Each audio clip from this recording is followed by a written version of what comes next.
The dream will destroy you. Let it.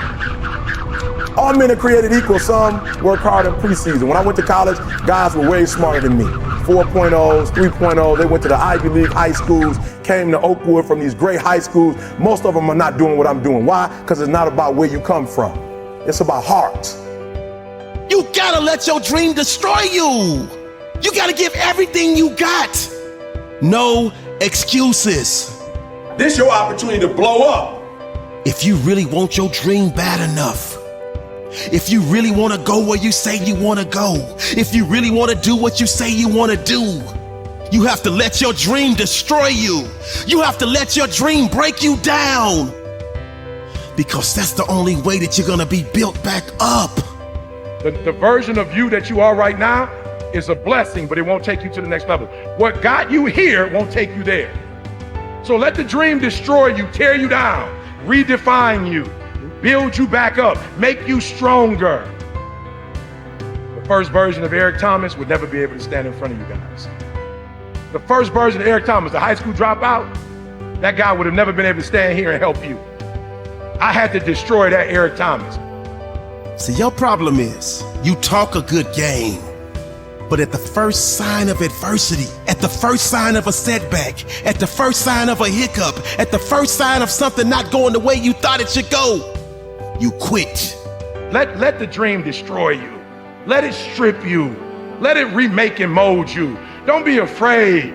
Pain is what's gonna lead to that future gain.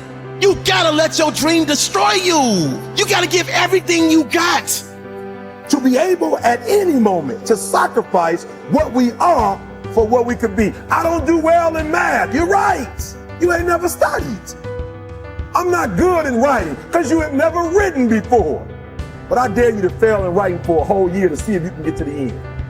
I dare you to fail. I dare you to take that same class over and over again. I dare you to stop dropping classes like you saw. Will a real Eric Thomas please stand up? Stop being this high school dropout. Stop giving up. Stop sleeping on the streets and get your GED. Stop being afraid to take a test.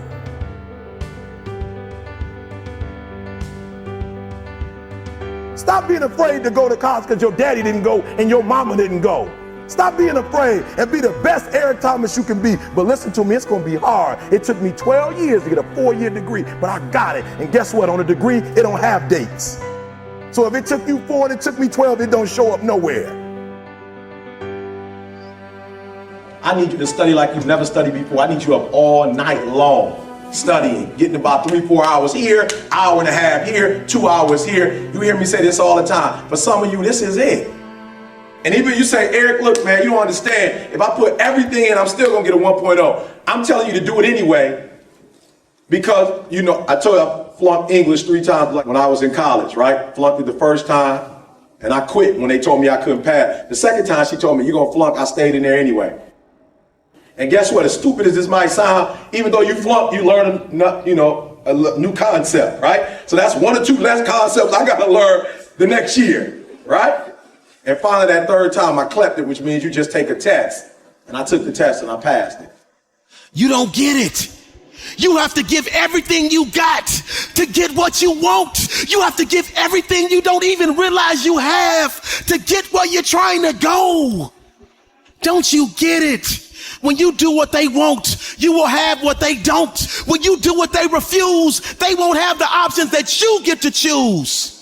Because those are reserved for those who choose to move when others choose to stand still. Those are reserved for those that choose to get up when so many others couldn't find the strength to lift up and give more.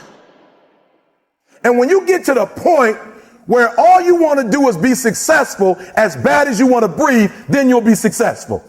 And I'm here to tell you, number one, that most of you say you want to be successful, but you don't want it bad. You just kind of want it.